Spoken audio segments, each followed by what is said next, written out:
무한하신 하나님, 당신은 저희를 이렇게 제한된 여건 속에 살게 하셨습니다.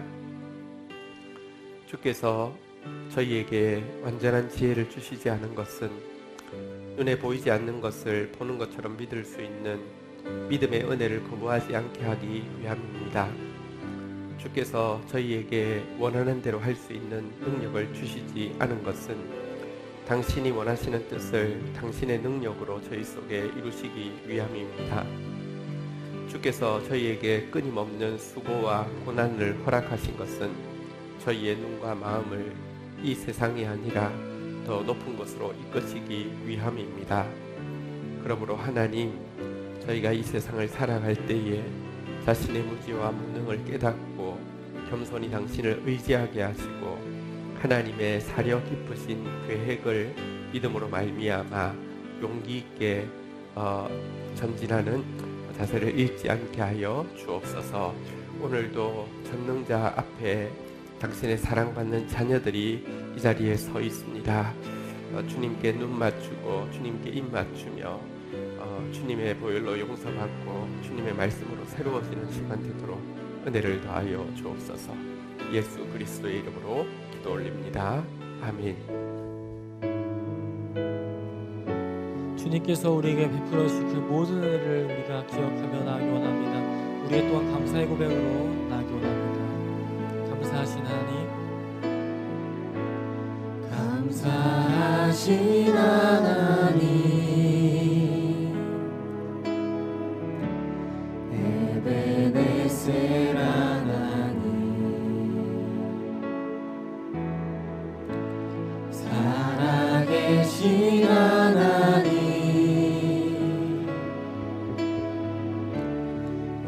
에베네셀 하나님. 여기까지 인도하셨네.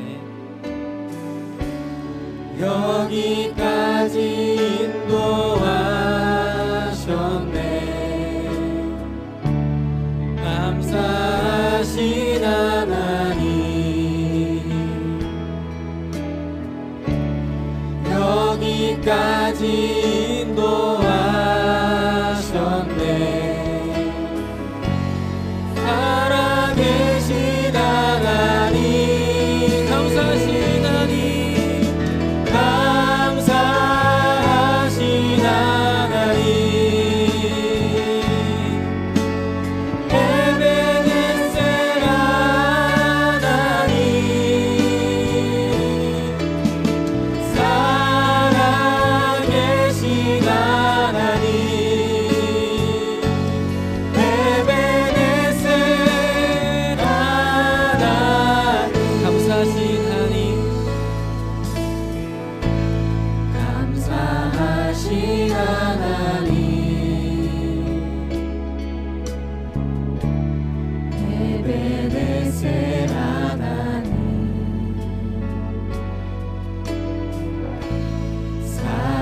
살아계신 하나님,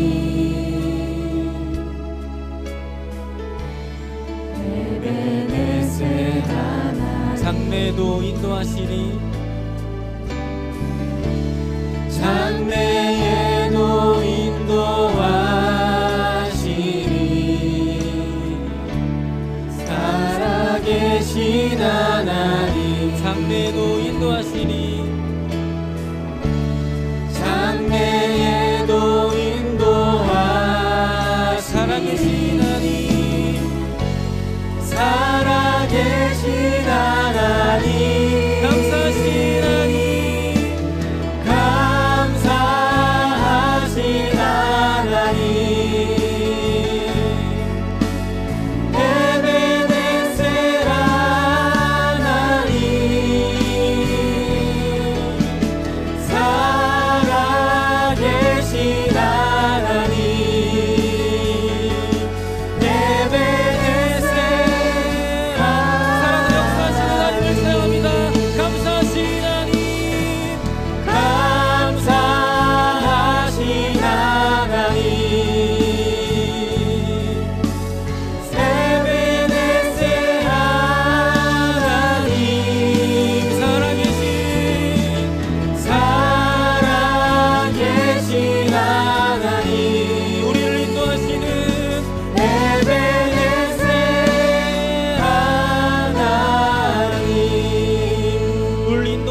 기억하며 감사하며 우리의 박수로 나가기 원합니다. 할렐루야.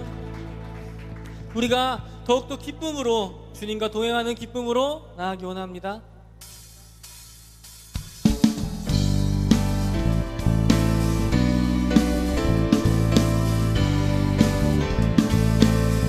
내가 매일 기쁘게 내가 매일 기쁘게 순례의 길 행함은 주의 발이 나를 안보함이요 내가 주의 근복을 받는 참된 비결은 주의 영이 함께함이라 내가 매일 기쁘게 내가 매일 기쁘게 순례의 길 행함은 주의 발이 나를 안보함이요 내가 주의 근복을 받는 참된 비결은 주의 영이 함께함이라 할렐루야. 성령이 계시네. 성령이 계시네 할렐루야 함께하시네 좁은 길을 걸으며 밤낮 기뻐하는 것 주의 영이 함께함이라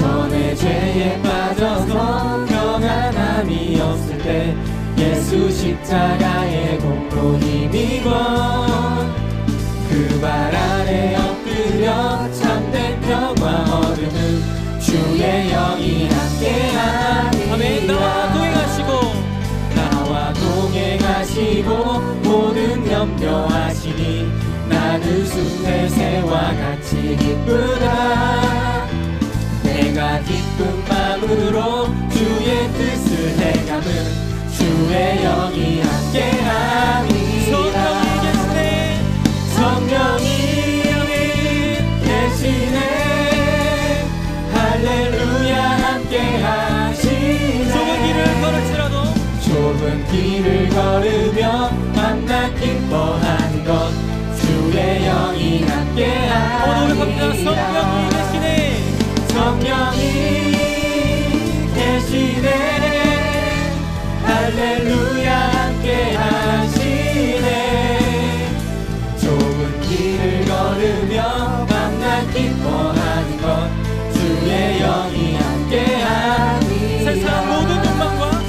세상 모든 욕망과 나의 모든 정욕은 십자가에 이미 못을 박았네 어두운 밤이 지나고 무거운 짐 벗으니 주의 영이 함께하니라 성령이 계시네. 성령이 계시네 할렐루야 함께하시네 좁은 길을 걸을지라도 좁은 길을 걸으며 만나 기뻐하는 것 주의 영이 함께하니라 성령이 계시네. 성령이 계시네 할렐루야 함께하시네 좁은 길을 걸으며 만나 기뻐하는 것 주의 영이 함께하니라 좁은 길을 걸으며 만나 기뻐하는 것 주의 영이 함께함이라 성령님이 우리와 동행하십니다. 우리 더욱더 큰 기쁨으로 나아가기 원합니다.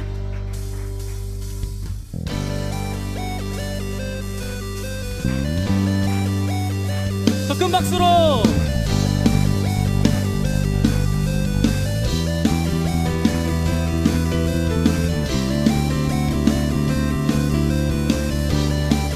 주 날 구원했으니 주 날 구원했으니 어찌 잠잠하리 기쁨에 찬송 드리리 내 제사했으니 주 내 제사했으니 어찌 잠잠하리 기쁨에 경배 드리리 주를 향한 나의 사랑 주를 향한 나의 사랑 멈출 수 없네 멈출 수 없네. 주를 향한 나의 열정, 주를 향한 나의 열정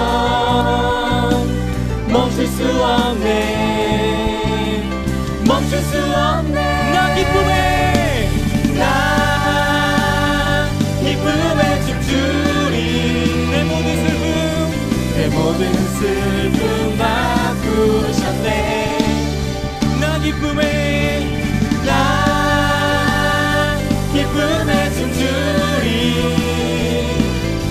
내 모든 삶 주 안에 있네.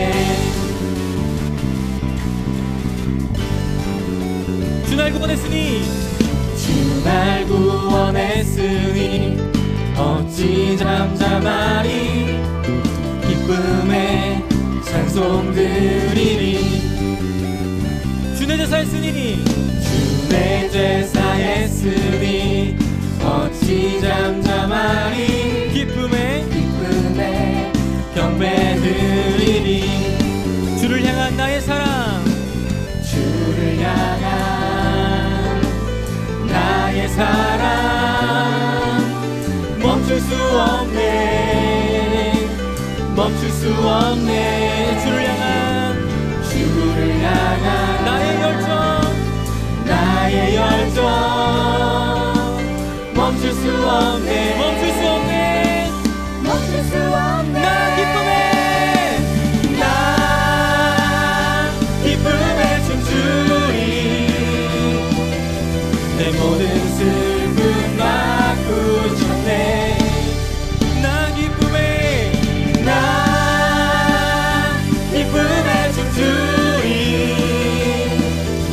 내 모든 삶 주 안에 있네. 주를 향한 나의 사랑, 주를 향한 나의 사랑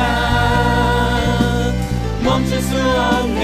그 어느 것도 멈출 수 없네. 주를 향한 나의 열정, 주를 향한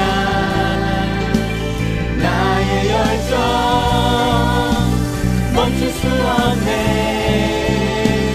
멈출 수 없네. 나 기쁨에 나 기쁨에 춤추리. 내 모든 슬픔 바꾸셨네. 주님께서 우리의 슬픔을 기쁨으로 바꾸십니다. 나 기쁨에 춤추리. 내 모든 삶 주 안에 있네. 아멘. 주님께 영광 박수 올려드리겠습니다. 할렐루야.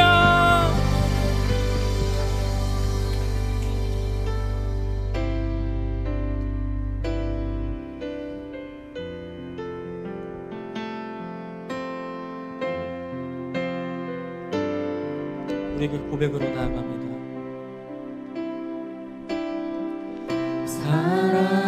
사랑하는 나의 아버지 이름 높여드립니다.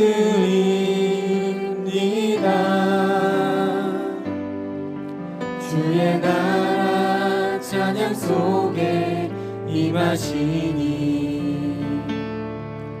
능력에 주께 찬송하세. 전능하신 하나님 찬양 언제나 동일하신 주. 전능하신 하나님 찬양 영원히 다스림. 전능하신 하나님 찬양 언제나 동일하신 주. 전능하신 하나님 찬양 영원히 다스림. 나 주의 이름 높이 나 주의 이름 높이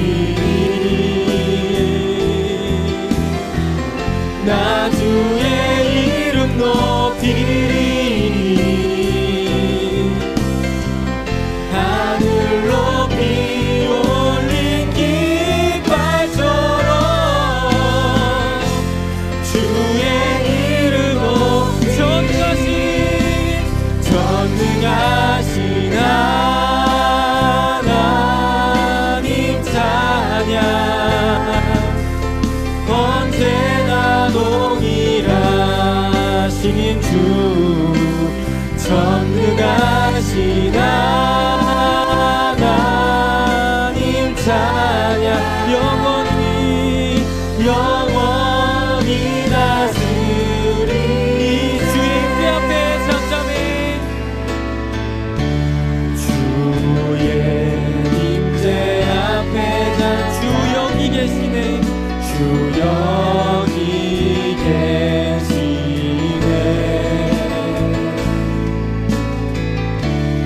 와서 모두 굽혀 경배해 신령과 진리 순결하신 주님 순결하신 주님 거룩한 존정에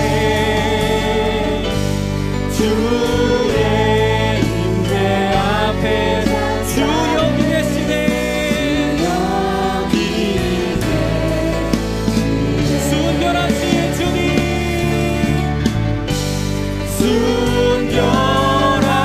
순결하신 우리가 주님 앞에 섭니다 거룩한 존정에 주의 임재 앞에 잠잠해 주 여기 계시네 순결하신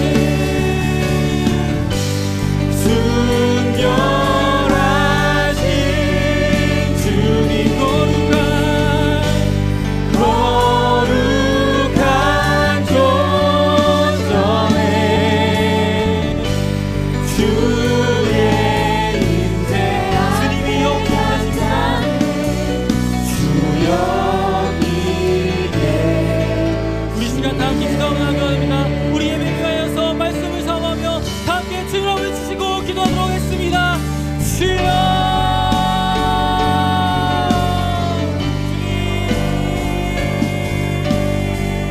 주님 이 시간 인자하여 주시옵소서.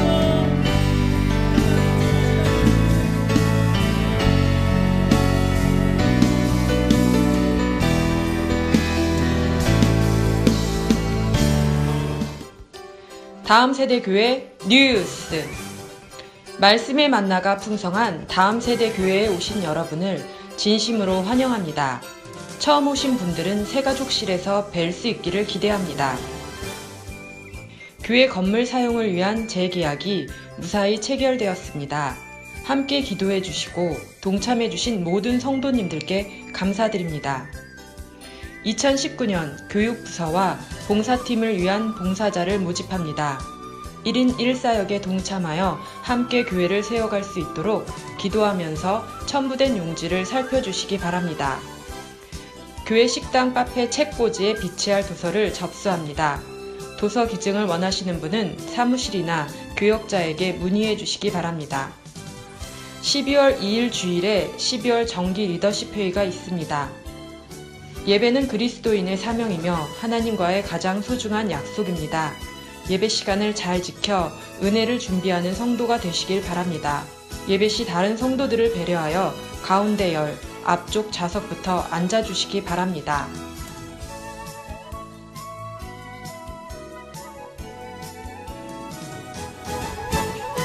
응원하겠습니다. 하나님 감사합니다. 하나님께서 많이 사랑하시는 자녀들이 또 하나님 사랑하는 마음으로 기쁘게 하나님 앞에 얼굴로 나왔습니다. 이 시간 주의 빛을 비춰주시고 주의 사랑이 머물게 하여 주시고 주의 은혜로 감싸 주시기를 간절히 간구하고 소원합니다. 사랑하시는 주님께 우리가 우리의 사랑을 또 우리의 믿음을 우리의 헌신을 고백합니다. 하나님만 주실 수 있는 의와 하나님만 주실 수 있는 평화와 하나님만 주실 수 있는 기쁨으로 이 시간 넘치게 하여 주옵소서. 주의 말씀의 빛이 저희들의 삶 가운데 비치어서 어두운 가운데 빛이 비치는 시간 될 수 있도록 역사하여 주옵소서. 예수님의 이름으로 기도 올립니다. 아멘.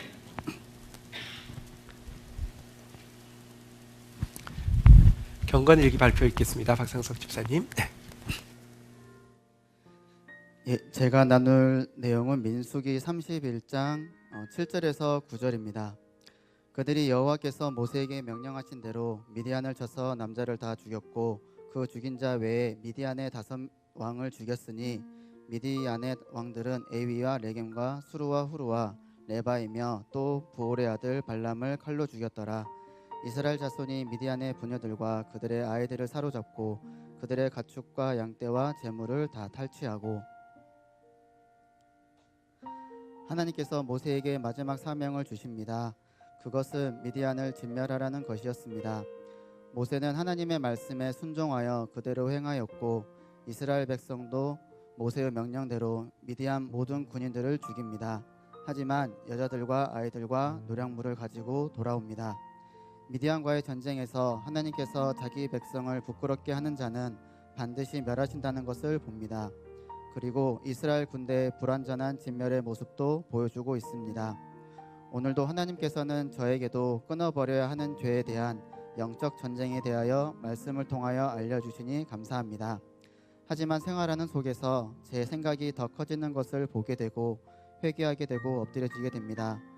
지금은 사소해 보이지만 반드시 끊어내야 하는 죄에 대해 무엇이 있는지 생각을 해보았을 때 학원에서 아이들에게 하는 말의 표현에 문제가 되지 않을까 하는 생각이 듭니다. 특히 중학생 아이들을 가르치다 보면 똑같은 개념과 문제풀이들을 알려주어도 하루가 지나면 잊어버리고 똑같은 문제를 계속 틀리고 모르겠다고 하는 경우가 더러 있습니다. 그럴 때 가끔씩 좋지 않은 표현으로 아이들을 혼내는 때가 있습니다. 그리고 수업 이후에 내가 한 말에 대해서 후회를 하게 됩니다. 더 참았어야 하는데 왜 그랬을까 하고 말입니다. 다른 사람들에게는 사소해 보일지 모르지만 저에게는 말에 올바르지 않은 표현으로 인한 모습과 후회가 문제가 되는 것 같습니다. 이것으로 사탄에게 계속 시험에 들게 되는 것 같습니다. 오늘도 주님 앞에서 다시 기도하며 주님 나를 도와주세요. 내 힘으로 할 수 없기에 주님 앞에 엎드립니다. 다시 나를 다스려 주시고 주님이 싫어하는 것 나도 끊어낼 수 있도록 주님 이 기름을 주세요. 감사합니다.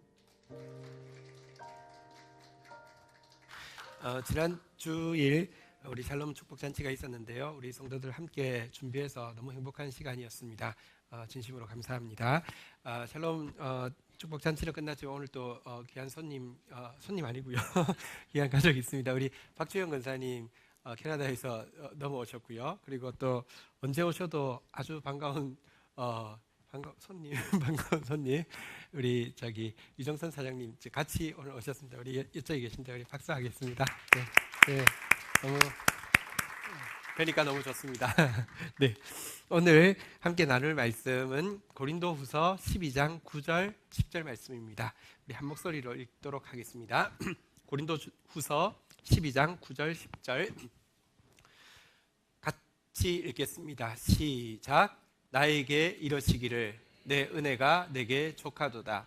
이는 내 능력이 약한 데서 온전하여 짐이라 하신지라. 그러므로 도리어 크게 기뻐함으로 나의 여러 약한 것들에 대하여 자랑하리니 이는 그리스도의 능력이 내게 머물게 하려 함이라. 그러므로 내가 그리스도를 위하여 약한 것들과 능욕과 궁핍과 박해와 공고를 기뻐하노니 이는 내가 약한 그때의 강함이라. 아멘. 읽은 본문 가지고요. 제목을 이렇게 정해보았습니다. 한번 따라하겠습니다. 약함을 자랑합시다. 약함을 기뻐합시다. 네, 약함을 자랑합시다. 약함을 기뻐합시다. 라는 제목으로 하나님 말씀 나누겠습니다. 여러분 이 세상에서 변함없는 미덕이 하나 있습니다. 그것은 무엇이냐고 하면 강함입니다. 강함은 언제나 가진 사람에게는 자랑스러움의 이유고요. 없는 사람에게는 부러움의 대상입니다. 모두 강함을 숭상합니다. 학벌이 있는 거 얼마나 한평생 가지 않습니까? 돈이 있는 거 얼마나 자랑스럽고 힘이 있습니까? 미모가 받쳐주는 거 얼마나 또 행운입니까? 가문이 좋고 자기 가문이 별로 없다 하더라도 자기 인맥이 좋고 아니면 말을 해도요 어떤 사람은 왜 그렇게 재밌게 하는지 또 어떤 분은 또 왜 그렇게 교양 있게 하는지 그것도 엄청난 강함입니다. 어떤 사람은 사실 별거 없는 것 같은데 그 사람 하는 일마다 행운이 따릅니다. 막 다 형통합니다. 이래도 되고 저래도 되고 이런 거 볼 때 참 부럽습니다. 그래서 우리가 내가 그걸 못 가졌다 하더라도 덕담으로라도 아니면 우리 자녀에게 소원을 담아서 이야기합니다. 꼭 힘을 키우라고, 꼭 실력을 키우라고. 그래서 강해지라고 격려합니다. 어쨌든 강함은 모두가 좋아하는 것입니다. 여기에 비해서 반대말인 약함은요, 참 부끄럽습니다. 여러분, 학벌이 없다는 거 평생 부끄러움이 됩니다. 가난하다는 거 평생 부끄러움이 됩니다. 내가 가문이 내세울 것이 없고 아는 사람 내 주위에 인맥이 없고요. 말을 잘 하지 못하는 거, 이것도 참 부끄러움이 됩니다. 부끄럽지 않다 하더라도 솔직히 불편합니다. 그리고 그래서 감추고 싶은 것입니다. 또 누구는 쉽게 풀리는 것 같은데 어떤 사람은요, 하는 것마다 턱턱 걸리고 쉽게 넘어가는 법이 없을 때에 한두 번은 모르겠지만 자꾸 그러면 남한테 말하기가 민망하고 부끄러운 일이 됩니다. 제가 제 인생에 제일 안 풀린 때가 한 번 있는데요. 그것은 이제 운전면허 실기 시험입니다.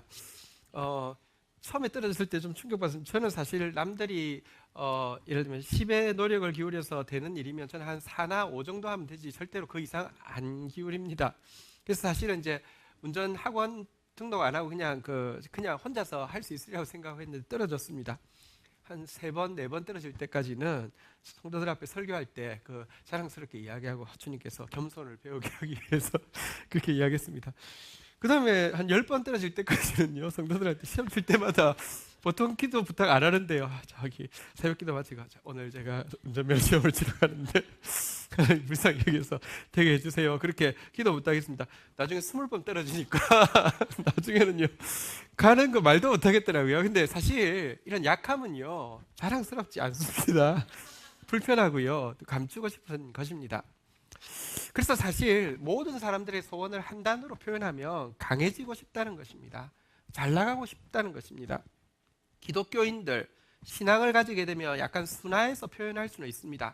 하나님 나를 강하게 하시고 나를 부하게 하시고 나를 잘나게 하셔서 잘 먹고 잘 살게 해주세요가 아니라 하나님께 영광 돌리는 사람 되게 해주세요라 했지, 아니면 나를 강하게 하셔도 부하게 하셔도 잘나게 하셔도 꼭 겸손한 사람 되게 해주세요이지, 앞부분 강해지는 거, 부해지는 거, 잘나지는 것은요 우리에게서 신앙생활을 하면 할수록 떠나던 것이 아니라 더 강하게 붙잡는 요소가 되는 것이 틀림없습니다. 그리고 그런 생각합니다. 하나님도 이런 사람, 진짜 강한데 부한데 잘난 사람 들어서 영광 받으시고, 진짜 강해도 부해도 잘난 사람, 잘나도 겸손한 사람 통해서 하나님이 일을 제일 잘하실 수 있겠구나, 이런 생각이 우리 속에 있습니다. 그래서 그런 사람 부러워합니다. 그리고 그런 사람의 표상이 될 만한 사람이 오늘 본문을 기록한 바울이라는 사람입니다. 진짜 스펙이 너무 화려했습니다. 똑똑하지요, 감은 좋지요, 이렇게 이 특권층이죠. 날 때부터 식민지 사람인데 로마 시민권을 가진 정말 특권층이죠. 모든 스펙을 다 가졌습니다. 근데 요즘은요 스펙만 가졌다고 되는 게 아니더라고요. 방송에 나오려고 하면 스펙에다가 스토리가 있어야 됩니다. 뭔가 예를 들면 좋은 학교 나왔다는 것으로 뜨지 않습니다. 그랬는데 뭔가 어떤 일이 굉장히 좀 막 드라마틱한 일이, 막 눈물샘을 자극하는 일이 있어야 됩니다. 이 사람 정말 잘났는데 극적으로 하나님의 개입으로 말미암아 기독교를 박해하던 사람이 120도 바뀌어가지고, 120도가 아니군요, 180도인가요? 예, 제가 좀 숫자에 엄청 모자랍니다. 네. 바뀌어가지고 전도자가 되었으니 스토리가 얼마나 좋습니까? 게다가 하나님께서 그를 본격적으로 쓰기 전에 실은 무슨 일을 주셨냐고 하면, 세상적인 스펙이 좋고 사람들의 관심을 끌 수 있는 스토리가 있는 그에게 영적인 엄청난 경험을 하게 하셨습니다. 그것은 무엇이냐고 하면, 우리가 천국을 가보지 않아서 잘은 모르지만 그는 천국이 이렇게 3층천이라고 해서 아마 이렇게 층이 있나 봅니다. 근데 그 3층천까지 그가 직접 가서 보는, 그러니까 사람으로서는 경험할 수 없는 일까지 했습니다. 와, 이 정도면 보통 넘사벽이지 않습니까? 스펙 좋아, 스토리 좋아, 게다가 영적으로 누구도 경험해보지 못한 이 일, 이제는 하나님은요, 그를 통하여서 영광 받으시기만 하면 됩니다. 이제 하나님은 그를 통하여서 본전 뽑기만 하면 됩니다. 빡 등장하면 완전 올킬, 완전 그냥 끝내줘. 근데 하나님께서 신기합니다. 그렇게 아직 한 번도 사용하기도 전인데요, 그런 그에게 스펙 좋은 글을 싹 선택해가지고 스토리를 딱 더 씌워서 만들어주더니 영적인 체험까지 한 그에게 사용하기 전에 무엇을 주셨냐고 하면, 고린도후서 오늘 본문 조금 앞에 가면요, 12장 7절 한번 보도록 하겠습니다. 12장 7절 읽도록 하겠습니다. 읽겠습니다. 시작.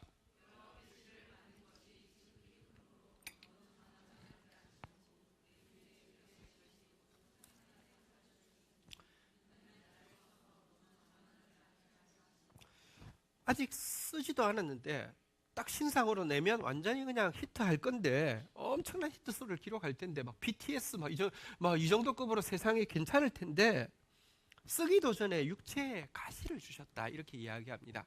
우리는 육체의 가시, 그러니까 보통 생각하는 것은 손가락에 이렇게 이렇게 가시 박힐 때 있잖아요, 그죠? 그런 거 정도로 생각하는데, 원어로 보니까 이 육체의 가시라는 가시의 뜻은요, 날카로운 창이나 아니면 단단한 말뚝이라는 단어입니다. 뭐가 꽉 찔리는, 아니 뭐가 꽉 박히는 이것이 자기 삶에 쏙 들어왔다고 이야기합니다. 여러분, 내가요 사실은 뭔가를 훌륭하게 잘했어요. 훌륭하게 잘할 때보다 더 행복한 때는 뭐냐고, 마치고 나서 혼자 가서 생각하면서 상상의 나래를 펴면서 이때 얼마나 행복합니까? 사실 이 재미에 사는 것 아닙니까? 근데 바울은 꿈 꾼다는 것은 꿈도 꿀 수 없게 됐습니다. 이게 가시 창이 콱 박혀 있는데, 말뚝이 콱 박혀 있는데 뭘 할 수 있습니까? 견딜 수 없는, 아무 상상 꿈 상상의 날에 아무것도 할 수 없는 그런 상황에 처하게 하셨습니다. 구체적으로 이 육체의 날카로운 창, 단단한 말뚝이 무엇이었을까요? 잘은 알 수 없지만 오늘 읽었던 본문 12장 10절에 보면 이런 표현들이 거기에 나오고 있음을 알게 됩니다. 고린도후서 12장 10절 한번 볼까요? 같이 한번 읽겠습니다. 시작. 그러므로 내가 그리스도를 위하여 약한 것들과 능력과 궁핍과 박해와 공고를 기뻐하노니 이는 내가 약한 그때의 강함이라. 그 육체의 가시가 구체적으로 뭔지 모르겠지만 여기 보니까요, 한번 따라하겠습니다. 약한 것들과, 아마 많은 학자들이 이야기하는 대로 육체의 약함, 질병의 문제일 수 있습니다.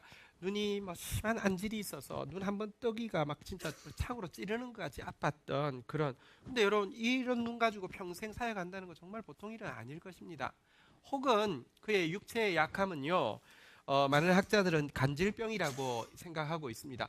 생각해 보십시오. 설교를 은혜롭게 막 전합니다. 사람들이 천사의 말을 듣는 듯이 환기가 될 쯤에 갑자기 이러면은 얼마나 분위기 깨겠습니까? 정말 너무 창피하고 부끄럽고, 이건 정말 불편하고, 이건 진짜 내 사역에 큰 장애물 아니겠습니까? 이런 것일 수 있습니다. 또 한 가지 보니까요, 여기 능력이라는 단어가 있는데요, 이것은 수치, 이것은 멸시, 이것은 오해, 이런 것을 이야기하는데요, 이것을 보아서 그가 이야기하는 가시는 관계적인 문제일 수 있습니다. 바울은요, 여러분, 하나님 우리를 다 기질을 다르게 만드셨어요. 근데 바울은 죄는 아니지만 기질적으로요, 관계적으로 이렇게 그냥 부드럽게 말하는 사람이 아니라 항상 좀 이렇게 팍 찔러서 말하는 스타일이고요, 그냥 적당하게 넘어갈 수 없고 하나하나 따져야 되고요, 이런 기질이 있었던 것 같습니다.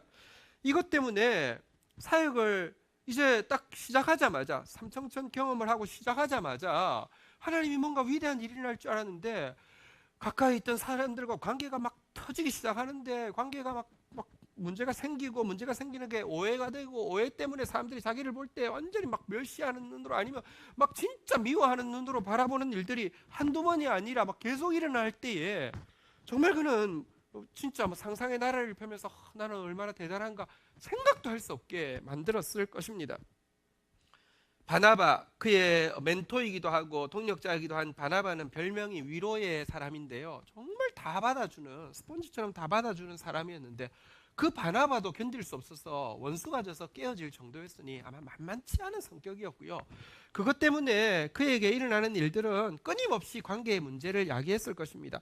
뿐만 아니라 여기 보니까요, 한번 따라하겠습니다. 궁핍과 박해와 공고를, 아니 이제 하나님 나를 쓰시려고 하면 딱 출발하면 총알이 있어야 되는데 사역 딱 하려고 하면 먹을 게 없어. 그러니 뭐 사역 전도하러 나가야 되는데 또 막 열심히 막 저기 바느질 해가지고 생활비 벌어야 되는데 그거 해야만 되는 상황. 아니 그는 정직하게 정말 하나님의 통로로서 물질에 대해서 깨끗하게 전달했는데요. 지금 보면 너무 한국 사회에서 기독교의 모습이 부끄럽습니다. 성교비 받아가지고 수백억을 가로채고 이런 일들이 너무 비일비재한데 그 사람들 잘 먹고 잘 사는데 진짜 깨끗하게, 그것도 사실은 유럽에 있는 많은 교회들의 헌금을 모아서 예루살렘 교회가 너무 고통하고 있었기 때문에 모아주는 일을 했는데 한 푼도 아끼지 않고 깨끗하게 사용하며 커미션이가 조금 떨어져야 안 될 거 아니겠습니까? 조금이라도 좀 돈 걱정은 안 하게 해주면 안 좋겠습니까? 깨끗하게 잘 쓸 텐데 항상 돈이 없어요. 게다가 항상 막 죽이려고 드는 박해 세력들은 많아요. 게다가 이상하게 어디를 간다 하면 계속 뭐 차를 타면 차가 뒤집어지고요, 배를 타면 배가 뒤집어지고요, 뭐 도둑이 나오고요, 강도가 나오고요. 한두 번은 기도해 주세요 하는데 매번 그런 일이 반복되니까 재수 없는 사람이 대명사인 것 같아서 말도 할 수 없는 계속 그런 일이, 이 고생, 공고란 고생인데요. 생고생 하나도 쉽게 넘어가는 일이 없어요. 그냥 고생이란 고생은 전부 다 턱턱 맡겨서 다 해요. 이러니 여러분, 이것이 그에게 진짜 날카로운 창이고 단단한 말뚝이었겠죠. 정신을 못 차리고요, 할 수 있는 것은 한 가지밖에 없습니다. 이런 상황이 되면요, 우리 8절에 보니까요, 본문 8절에 보니까 뭐 하겠습니까? 같이 한번 읽도록 하겠습니다. 읽겠습니다. 시작. 이것이 내게 떠나가게 하기 위하여 내가 3번 주께 간구하였더니, 이렇게 기도했을 것입니다. 하나님 알겠습니다. 나 교만하지 말라고 그러시는 거죠. 하나님 알겠습니다. 이 고생한 거 잊어버리지 않고 평생 사역할 때 겸손하라고 그러시는 거죠. 하나님 영광 돌리고 하나님 영광 도둑질하지 말라는 거죠. 내가 기억하고 내가 분명히 할 테니까 제발 좀 없애주세요. 제발 이 육체의 이 연약한 문제 없애주세요. 제발 이 관계적인 이 문제 안 생기도록 나 좀 고쳐주세요.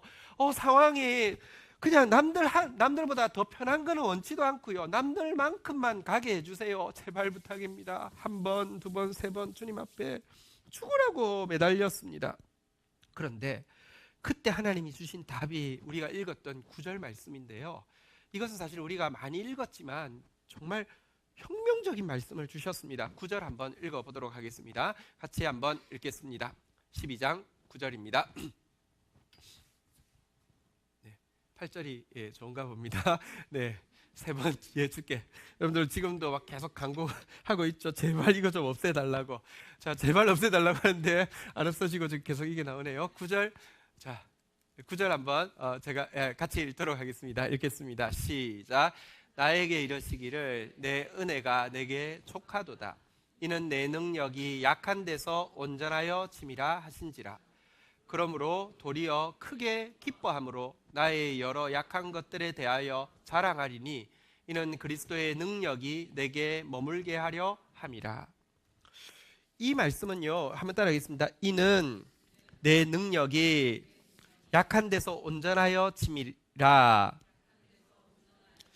이 말은 여러분, 우리가 약함이라는 단어를 쓸 때 뒤에 붙는 말이 뭐냐고 하면, 하나님은 우리가 약함에도 불구하고 부르시고 약함을 무릅쓰고 사용하신다 할 때, 예를 들면 불구하고랄지 무릅쓰고라는 단어를 쓸 수 있는데요, 지금 여기에 내 능력이 약한 데서 온전하여 침이라, 이 말은요, 네가 약함에도 불구하고 내 능력이 나타날 수 있다. 네가 너의 약함을 무릅쓰고 나는 내 능력을 나타내겠다는 뜻이 아닙니다.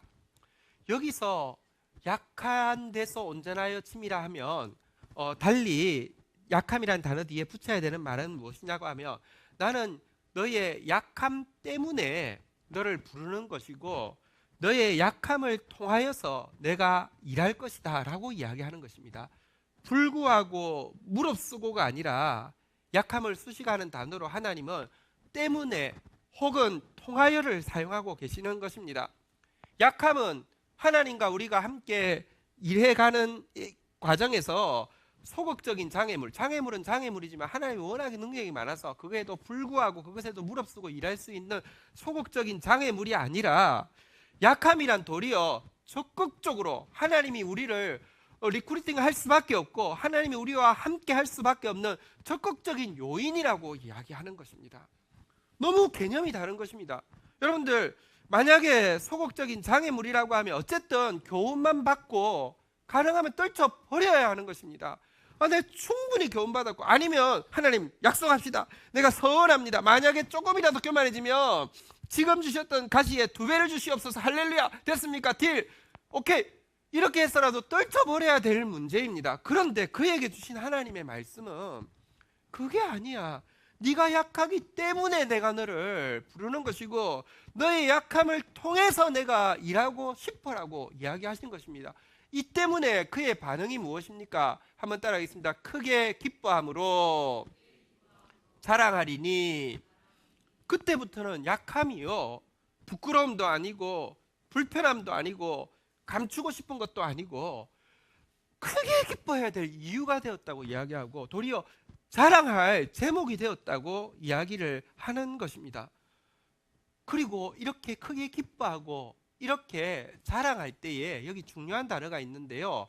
한번 따라하겠습니다. 그리스도의 능력이 내게 머물게 하려 함이라. 어떤 사람에게는요 하나님의 능력이 머물러 있는 사람이 있습니다.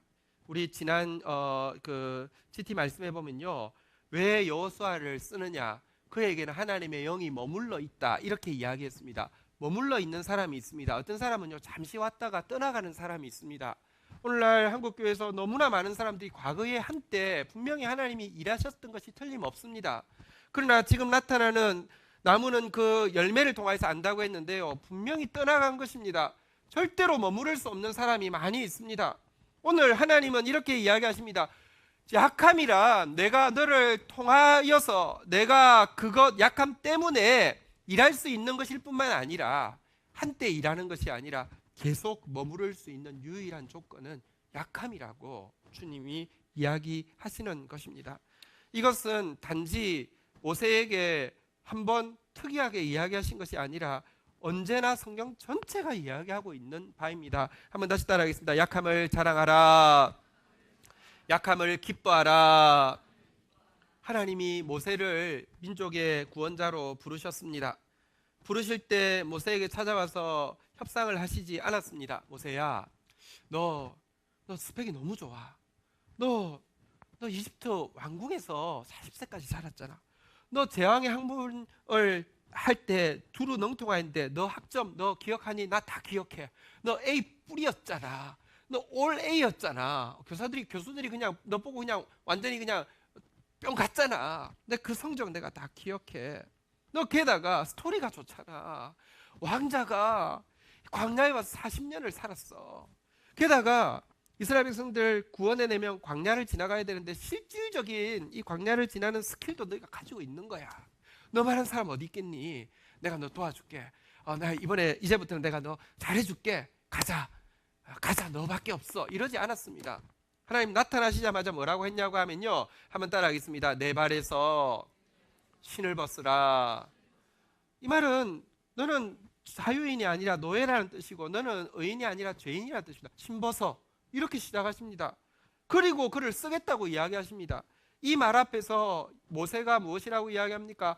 하나님, 나는 말을 잘하지 못합니다. 나는 입이 뻣뻣하고 혀가 둔합니다.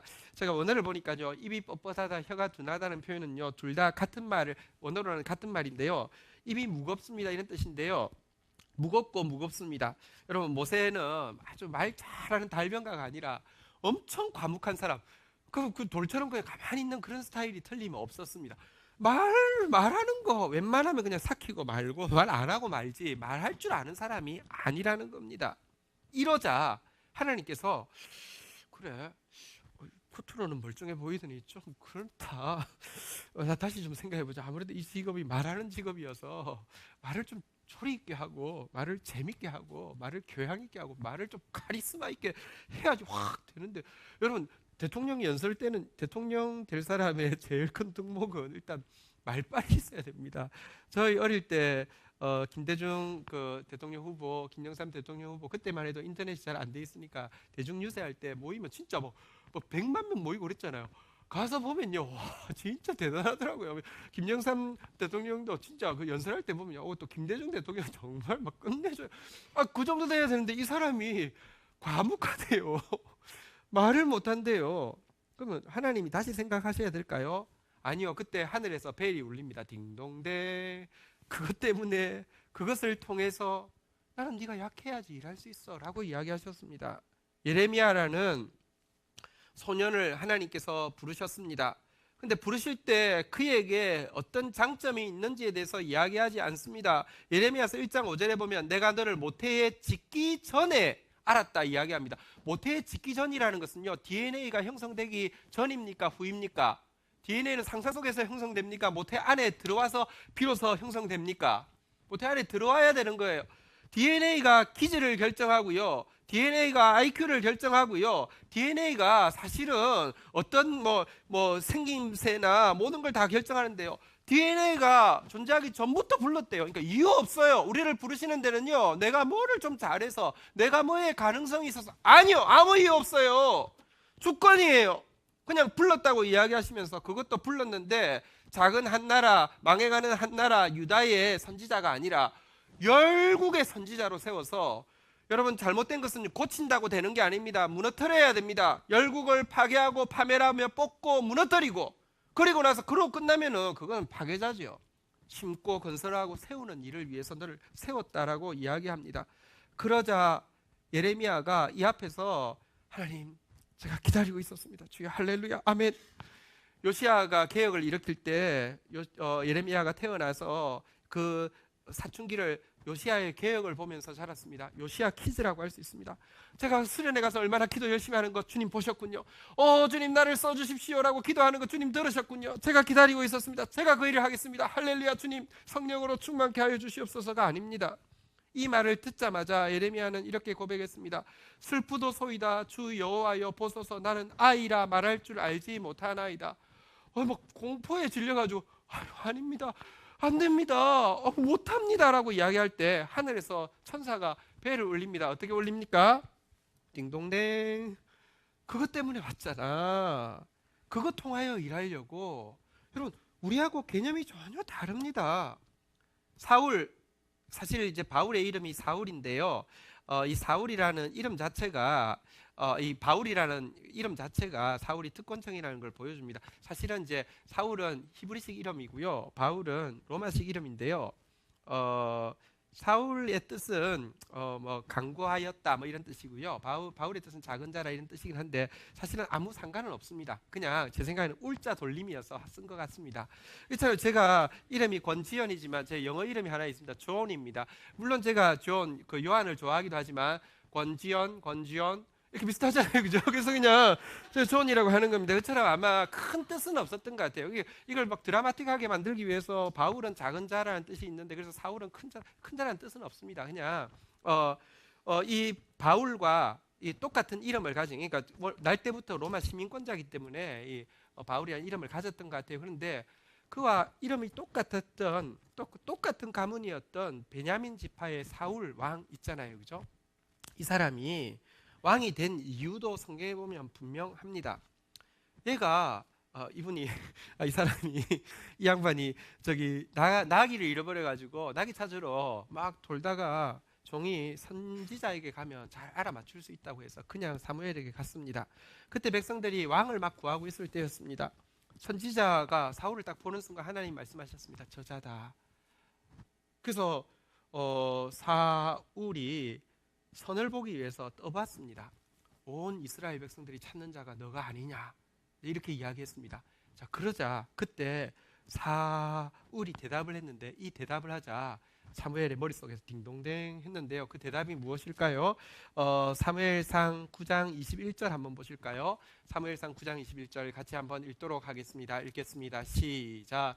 사울이 대답하여 이르되 나는 이스라엘 지파의 가장 작은 지파 베냐민 사람이 아니니까 또 나의 가족은 베냐민 지파 모든 가족 중에 가장 미약하지 아니하니나이까 당신이 어찌하여 내게 이같이 말씀하시니까. 한번 따라하겠습니다.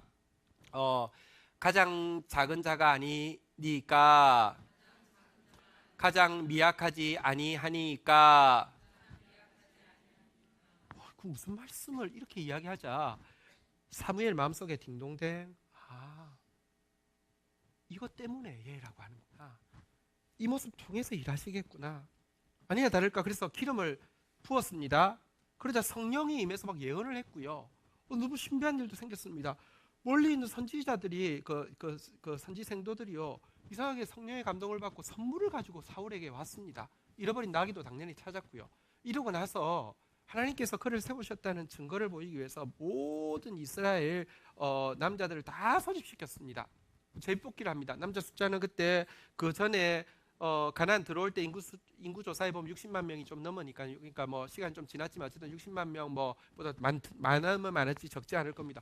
제비를 뽑는데요 점점 줄어듭니다. 지파별로 제비를 뽑았더니 베냐민 지파가 걸리고, 가문별로 제비를 뽑았더니 가문이 걸리고, 가족별로 제비 뽑았더니 가족 뽑히고, 그다음에 그 중에서도 아들들이 있는데 뽑았더니 사울이 걸렸습니다. 60만 분의 1. 로또 요즘 미국에서 이번에 엄청난 로또가 터졌는데 몇 분의 몇일까요? 잘 모르겠는데 60만 분의 1이면 대박이죠, 그죠?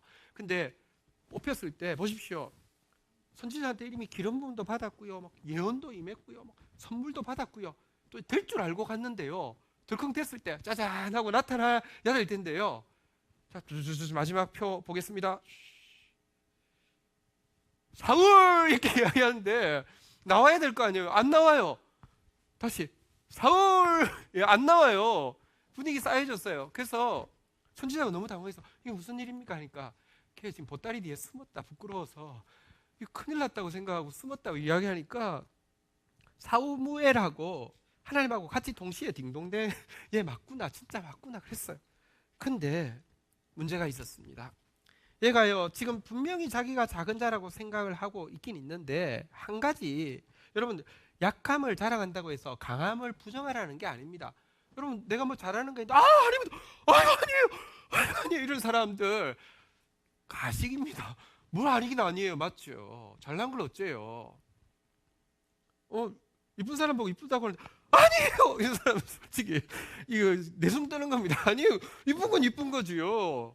근데 여러분 그에게 그동안은 그의 약함이 너무 커서 그렇지 그에게 있는 장점이나 강점을 생각하지 못할 만큼 약함이 컸습니다. 실제로 이 사울은요 그보다 더 준수한 자가 없었고, 일단 잘생겼고요, 키는 모든 백성 어깨 위만큼 컸더라. 어찌 키도 짱 큰데다가 얼굴은 이스라엘 자손 중에 1등이야. 이런 게 있었어요. 근데 그동안 그가 전혀 돌아보지 않았는데요, 사람들은요 진짜 강함을 숭상하지 약함을 숭상하지 않습니다. 드디어 제비뽑기 해가지고 보따리에 숨어있던 사람을 끌어내가지고 딱 세웠을 때 백성들의 반응이 어땠냐고 하면 사무엘상 10장 24절 한번 볼까요? 24절 보도록 하겠습니다. 같이 한번 읽도록 하겠습니다. 시작. 사무엘이 모든 백성에게 이르되 너희는 여호와께서 택하신 자를 보느냐? 모든 백성 중에 짝할 리가 없느니라 하니 모든 백성이 왕의 만세를 외쳐 부르니라. 솔직히 사울도요 딩동댕 했지만 딱 세우면서도 좀 처음 세우는데 뭐 찌질한 사람 세우면 약간 면이 안 서잖아요. 쫙 세우는데 키도 크죠, 막 잘생겼죠. 보느냐? 잘했지다 이렇게 했고요. 백성들도 볼 때 사실은 강함이 좋은데 뭐 괜찮아 보이잖아요. 맞아 보자마자 이랬어요. 근데 이때부터 그는 그의 약함은 점점 잊어버리게 되고요. 그의 자기 잘난 것만 이렇게 집중하게 되었습니다. 약하면 말씀을 가까이 하게 됩니다. 강하면 거울을 가까이 하게 됩니다. 약하면요 섬기게 됩니다. 강하면요 부리게 됩니다. 점점 자뻑에 빠져가지고 부리다가 성령이 머물지 못하고 떠나게 되었고요. 결국은 하나님께서 완전히 떠나시게 되었죠. 그때 하나님께서 그 이유에 대해서 사무엘을 통해서 이렇게 말씀하셨습니다. 왕이 스스로 작게 여길 그때의 이스라엘 지파의 머리가 되지 아니하셨나이까.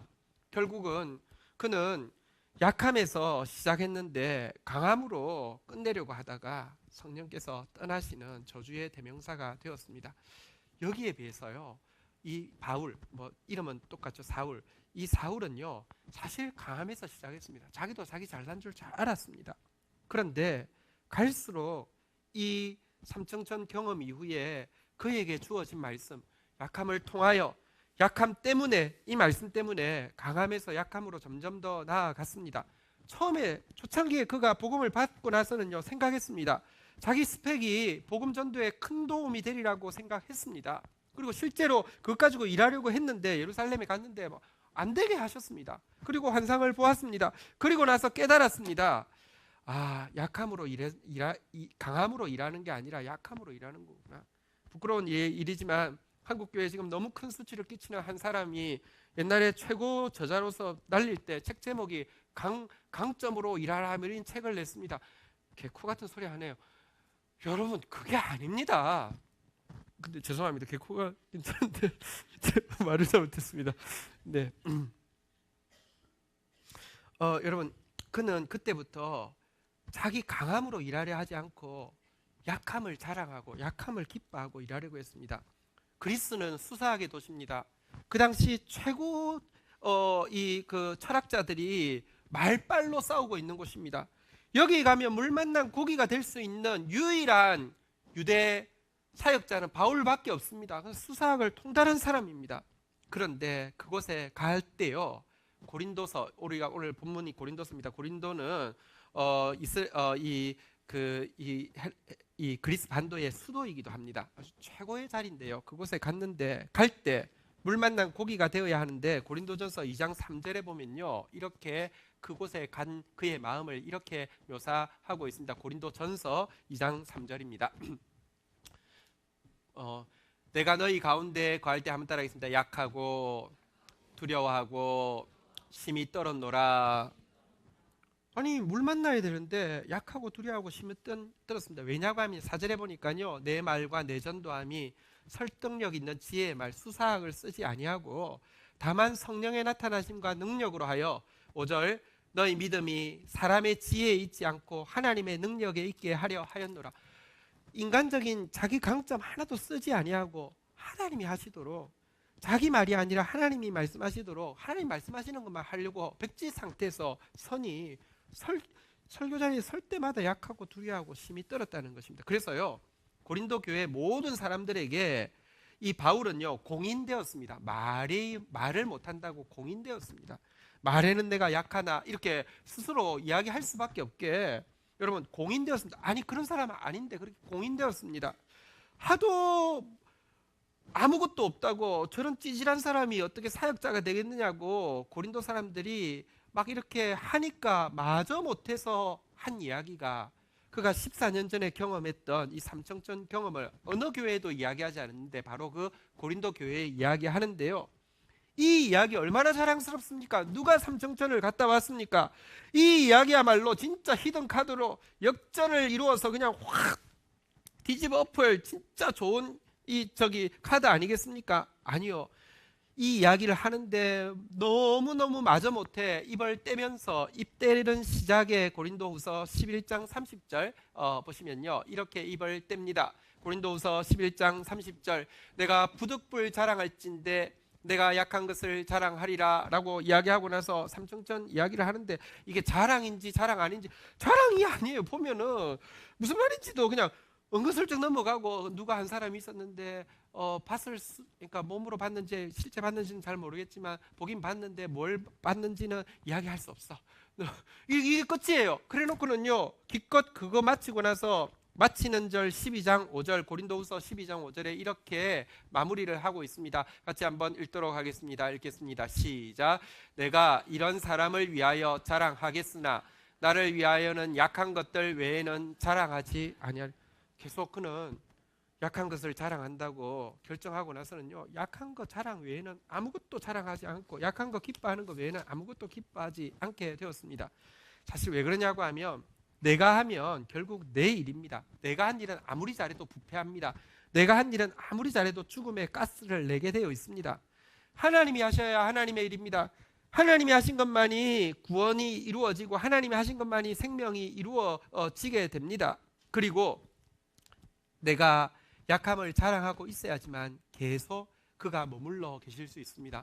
많은 사람들이 위대한 일을 이루었다고 생각했는데 그가 죽기도 전에 다 무너뜨릴 뿐 아니라 도리어 너무 큰 짐을 그 다음 세대에게, 너무 큰 수치를 그 다음 세대에게 물려주고 있습니다. 그러나 바울은요, 시대가 너무나 지났지만 그에게 머물러 계시던, 평생을 머물러 계시던 그 성령은 지금도 바울의 서신들을 볼 때, 바울의 삶을 생각할 때 우리에게까지 영향력을 미치고 있습니다. 그건 정말로 한번 수사적인 표현이 아니라 평생을 약함을 자랑하는 사람으로, 약함을 기뻐하는 사람으로 사셨던 것입니다. 그런데 한번 생각해 보십시다. 하나님은 왜 약함을 기뻐하실까요? 왜 약함 때문에 쓰시고 약함을 통하여 일하실까요? 여러분, 이것은 나쁘게 생각하면 굉장히 나쁜 이유일 수 있습니다. 우리가요, 솔직히 엄청 잘하는 사람을 좋아할 때도 있지만 엄청 못하는 사람 좋아할 때도 있죠. 엄청 잘난 사람 좋아할 때도 있지만 엄청 못난 사람 좋아할 때도 있잖아요. 이유가 뭐예요? 내가 부각되니까, 내가 우월감을 느끼니까. 그렇지 않습니까? 그런 거 있지 않습니까? 하나님은 왜 우리가 약할 때 기뻐하시고 약함을 통하여서, 약하기 때문에 사용하실까요? 우월감을 느끼고 싶어서일까요? 많은 사람들이 그런 관계를 맺습니다. 뭐 좋은 이야기는 아니지만 미군 이렇게 우리 전쟁 이후에 와서 있다가 미군 부대에 있다가 그 바에서 일하시는 여성분들하고 이렇게 사귀다가 결혼해서 데려가는 경우가 있었어요. 종종 있었어요. 근데 대부분의 스토리가 좋지는 않죠. 왜냐고 하면 그때만 해도 이렇게 진짜 가난한 전쟁 난 나라에 그때만 해도 영어도 못하는 사람이었는데 데려가서요, 말도 터지고 나면요, 이게 인형이 아니에요. 이게 내가 막 좌지우지 할 수 있는, 불쌍하고 나는 그 앞에 설 때마다 우월감을 느끼는 존재가 아니에요. 그래서 대부분 이혼하거나 관계에 문제가 생기는 경우가 많았죠.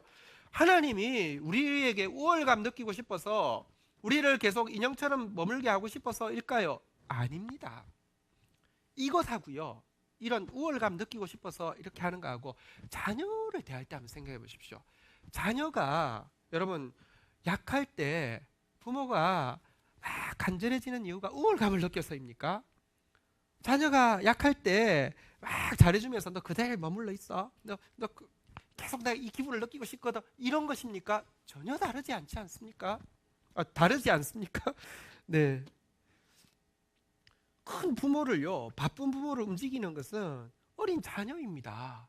어린 자녀의 약함입니다. 아무리 피곤해도 자녀가 불러내면 불려나가서 눈싸움도 해야 되고 그런 거예요. 그렇잖아요. 그죠? 이게 여러분, 사실은 우리가 우리 인생에 대해서 꼭 기억해야 될 것이 있습니다. 우리의 인생은요, 천국 가는 날까지는 하나님 앞에서 어린 아이이지, 어느 순간부터 이제 하나님하고 대등한 관계가 되거나 하나님한테 이제 하나님 내 덕 좀 보세요 이럴 수 있는 거 아니라는 것을 평생 아셔야 합니다. 우리를 그 나라에 두지는 않을 것입니다. 성경은 계속 약속하고 있습니다. 그날에 하나님 나라에서 우리를 온전하게 하셔서 당신의 상속자, 당신의 후사, 당신의 동력자 삼아서 온 우주를 당신과 함께 다스릴 것이라고 이야기합니다. 그러나 범죄한 우리는요, 마치 말하자면 우리는 아직까지 미성년자이고요, 우리는 아직까지 부모의 돌봄 가운데 있는 어린 아이의 자리에 있다는 것입니다. 하나님께서, 하나님 앞에 우리가 이 인생 자체가 끝까지 어린아이라는 사실을 잊지 않는 것이 너무 중요합니다. 그리고 이 어린아이일 때 제일 부모의 마음을 움직이는 것은 약함이라는 것을 아셔야 합니다.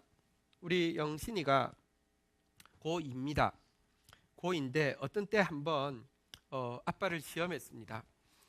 영어 단어, 약간 어려운 단어를 틱 하면서 아빠 이거 무슨 뜻이야? 이러는데 이것은 나를 시험하는 것이었습니다. 어디 맞추나 보자. 약간 당황했지만 다행히 아는 단어였습니다. 그래서 딱 하고 나서 약간 우월감을 느끼면서도 기분이 좀 안 좋았습니다. 예를 들어 저보다 지가 똑똑하다 할지라도 아직까지 미성년자가 아빠 앞에서 뭔가 뭐랄까 아는 척하면서 약간 깔아뭉개려고 하면 어느 부부가 기분 좋겠습니까? 근데 제가 또 기분 좋을 때가 있습니다. 가끔 역사 뭐 이렇게 시험을 앞두고는 이렇게 아주 부드러운 표정으로 와서 아빠 저기 뭐 범위가 여기서 여기인데 뭐 이렇게 좀 그 중에 뭐 해줄 말 없어? 이렇게 이야기를 합니다.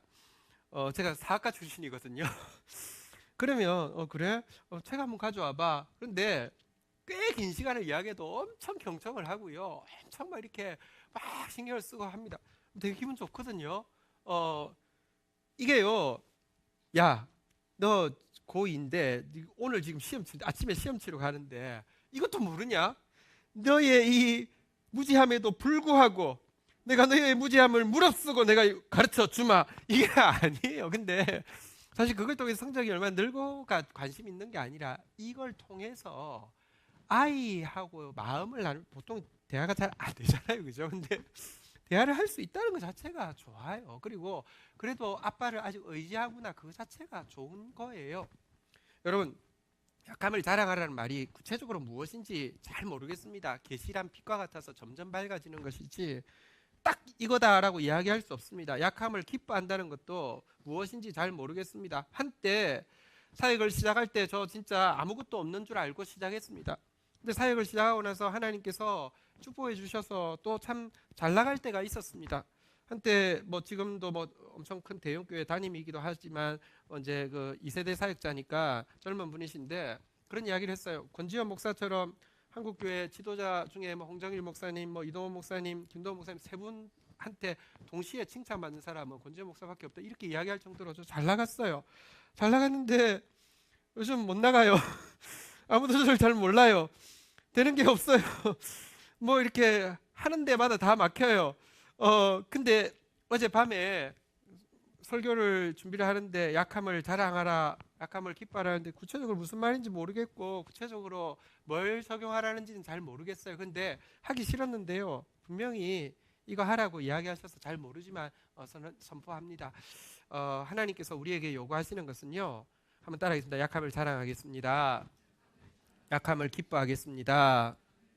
잘은 모르지만 이런 것 같습니다. 약함을 기뻐한다는 것은 하나님의 자녀됨을 기뻐한다는 뜻 같습니다.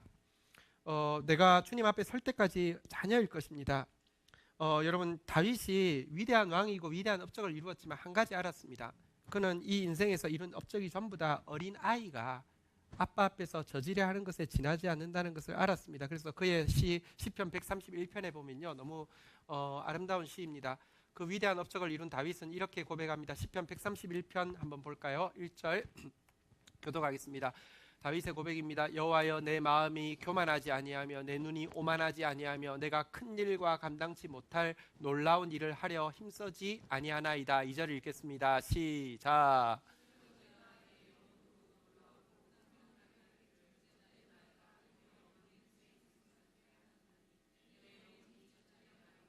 3절 같이 한번 읽도록 하겠습니다. 시작. 이스라엘아 지금부터 영원까지 여호와를 바랄지어다. 하나님을 기뻐한다는 것은 다윗처럼 그냥 젖된 아이처럼 하나님 바라보고 있는 모습을 이야기하는 것 같습니다. 하나님을 약함을 자랑한다는 것은 또 동시에 아버지를 자랑한다는 뜻 같습니다. 여러분 사실은 자녀가 부모를 자랑스러워하는 것만큼 부모에게 큰 행복이 어디 있겠습니까? 나중에 하나님은요 우리가 그의 상속자가 돼서 물론 우리도 그렇죠. 자녀들이 잘 자라서 우리가 노후에 자녀들을 보면서 자랑스러워하고 싶어하는 게 하나님 마음도 마찬가지입니다. 그러나 죄악된 세상 가운데서 여러분 어린 우리가 해야 될 가장 하나님을 기쁘시게 해드리는 일은 하나님을 자랑하는 것입니다. 하나님을 자랑하라는 것이 약함을 자랑하라는 것입니다. 마지막으로 한 구절만 읽고 마치도록 하겠습니다. 신명기 33장 12절입니다. 사울도 베냐민 지파였고요. 이 바울이라고 이름한 사울도 베냐민 지파였는데요. 한 사람은 끝까지 성령이 머물러 있고 한 사람은 떠나가게 되었습니다. 신명기 33장 12절 마지막으로 읽겠습니다. 시작. 베냐민에 대하여는 일렀으되 여호와의 사랑을 입은 자는 그 곁에 안전히 살리로다. 여호와께서 그를 날이 마치도록 보호하시고 그를 자기 어깨 사이에 있게 하시리로다. 베냐민인 사울 왕을 하나님은 워낙에 어깨 사이에 있게 하실 계획이셨습니다. 그러나 어깨 사이에 있지 못했죠. 바울이라고 불리는 사울, 하나님이 어깨 사이에 있게 하시려고 했는데 어깨 사이에 있었습니다. 이 같은 베냐민 지파인데요. 어깨 사이에 있는 방법은 세 가지가 있더라고요. 첫 번째 무엇일까요? 이렇게 무등타거나 아니면 엎이거나, 엎여도 어깨 사이에 이렇게 목을 매잖아요, 그죠? 아니면 앉거나, 안아도 이렇게 쫙. 하나님이 엎이든지 안기든지 무등 태우든지 이것은 전부 다, 그래서 체육대회 가서 무등 타는 거 제외하고는 무등은 아이가 타는 것이지 어른이 타는 게 아니죠. 하나님은 우리가 그의 아이로 있기를 원하십니다. 하나님 안에서 자녀됨을 기뻐한 사람, 하나님 안에서 아버지를 자랑한 사람만이 아버지를 닮게 되고 아버지가 하시던 일을 하게 됩니다. 오늘 우리 떨쳐버리고 싶던 기도 제목을 3번 간절히 구해서라도 끊어버리고 싶던 기도 제목을 하나님 말씀 앞에서 그것을 자랑할 수 있는, 그것을 기뻐할 수 있는 기도로 바뀌는 시간 되기를 주의 이름으로 부탁드립니다. 자리에서 일어서시겠습니다. 우리 같이 한번 이 말씀이 나에게 구체적으로 무엇을 말씀하시는지 하나님 앞에 묻는 마음으로 같이 찬양하며 나가도록 하겠습니다. 주여, 우린 연약합니다.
세상 위에 넘칩니다. 가릴 수 없는 주 영광, 온 땅 위에 충만합니다.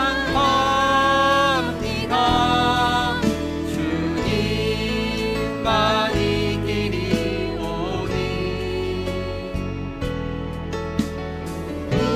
그 길 따라갑니다. 그날에 우릴 이루신 주는 완전합니다. 다시 한번 고백하며 나가겠습니다. 주여, 우리는 연약합니다. 주여, 우린 연약합니다.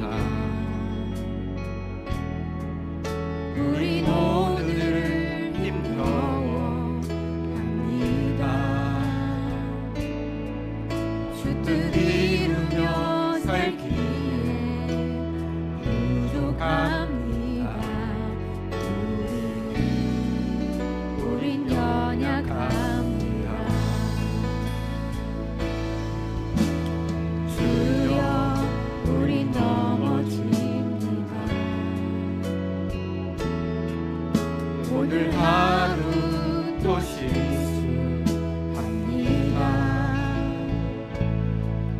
주의 긍휼을 구하는 죄인입니다. 우리 주만 바라봅니다. 한없는 주님의 은혜,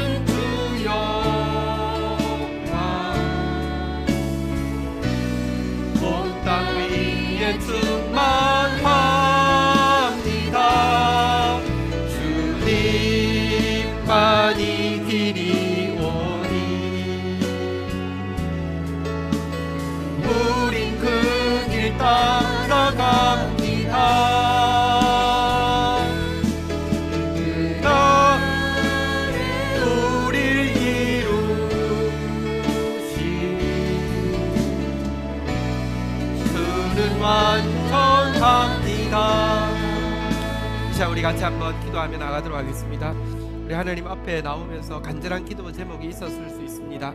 3번 부르짖어서라도 꼭 응답받고 싶은 제목이 있었을 수 있습니다. 그러니까 주님은 오늘 그런 우리에게 내 은혜가 내게 족하다고 이야기하십니다. 내 능력이 약한 데서 온전하여 진다고 말씀하십니다. 약함을 자랑하고 약함을 크게 기뻐하라고 말씀하십니다. 그러할 때 내 평생 너를 내 어깨 사이에 머물게 하겠노라고 약속하고 계십니다. 구체적으로 우리에게 무엇을 말씀하시는지 성령의 도우심으로 빛을 비추면서 여기에 반응하며 나아가겠습니다. 우리 주여 고백하며 기도하며 나아가겠습니다. 주여, 주님, 주여, 너무 미천해서, 너무 부끄러워서, 너무 수치스러워서, 너무 불편해서, 너무 힘들어서, 하나님 너무 답답해서 견딜 수 없다고 하는 아버지 하나님의 상황 가운데 아버지 하나님 내가 있습니다. 주님, 주님, 주님,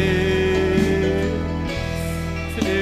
그러나 그 길을 끊임없이 걸어갔던 바울, 그 약함에도 불구하고 걸어갔고, 그 병약함에도 불구하고 걸어갔고, 그의 관계에 아버지 하나님 많은 문제에도 불구하고 버티어내었고, 그의 많은 공고에도 불구하고 끝까지 걸어갔던, 그러면서도 약함 외에는 자랑할 것이 없다고 고백하는 그 다윗의 걸음을 하나님 내가 자신이 없지만 내가 아버지 하나님이여 이것에 대해서 아버지 하나님이 아직도 온전히 깨닫지도 받아들일 수도 없지만 하나님의 진리의 말씀을 의지하여서 간구합니다. 약함을 자랑하는 자 되어지게 하여 주시옵소서. 약함을 도리어 크게 기뻐하는 자 되어질 수 있도록 주여 도와주시기를 원합니다. 하나님의 아이로 살 수 있도록 도와주시옵소서. 잣된 아이와 같이 살 수 있도록 주여 도와주시옵소서.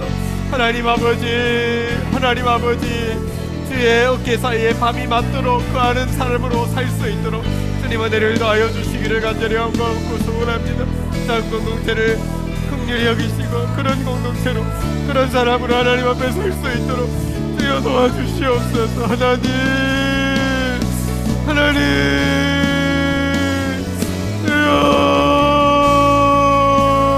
한 영혼 한 영혼의 아버지 약한 가운데서 고백하는 외침을 하시는 주님, 그러나 그것 때문에 하나님, 그것 때문에 그것 통하여 일하신다고 하시는 주님 말씀도 의지하고 고백하는 영혼들의 소리를 들으시사 은혜로 함께하여 주옵소서. 은총으로 함께하여 주옵소서. 주님, 주님, 주님 함께 축복하겠습니다.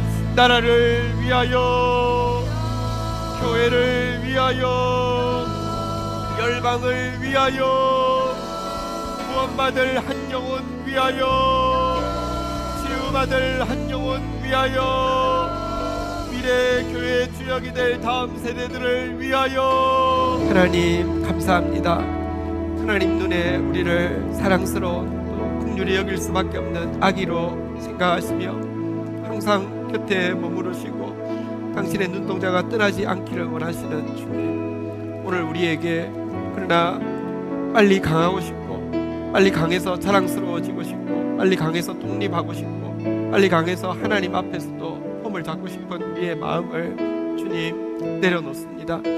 약함을 자랑하는 자로, 약함을 도리어 기뻐하는 자로, 평생 질병이 떠나지 않고 평생 관계의 문제가 떠나지 않고 평생 고통과 능력이 떠나지 않았지만 평생 약함을 자랑하던 다윗의 모습, 바울의 모습을 가지고 싶습니다. 하나님, 우리 힘으로 할 수 없지만 하나님 고백하게 하셨사오니 하나님 저희들 도와주셔서 약함을 자랑하는 당신의 어깨 사이에 있는 아버지를 자랑하는 자로 설 수 있도록, 자녀됨을 기뻐하는 자로 설 수 있도록 저희를 붙들어 주시옵소서. 예수님의 이름으로 기도 올립니다. 아멘. 자리에서 일어서시겠습니다.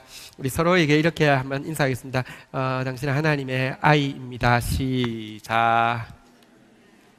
한번 따라하겠습니다. 밤이 맞도록 어깨 사이에 거합시다. 네, 축도하겠습니다. 축복을 받겠습니다. 여호와는 내게 복을 주시며 너를 지키시기를 원하며 여호와는 그 얼굴을 내게 비추사 은혜 주시기를 원하며 여호와는 그 얼굴을 내게로 향하여 드사 평강 주시기를 원하노라. 주 예수 그리스도의 은혜와 아버지 하나님의 사랑과 성령의 교통하심이 너희 무리와 함께 계실지어다. 아멘. 감사합니다.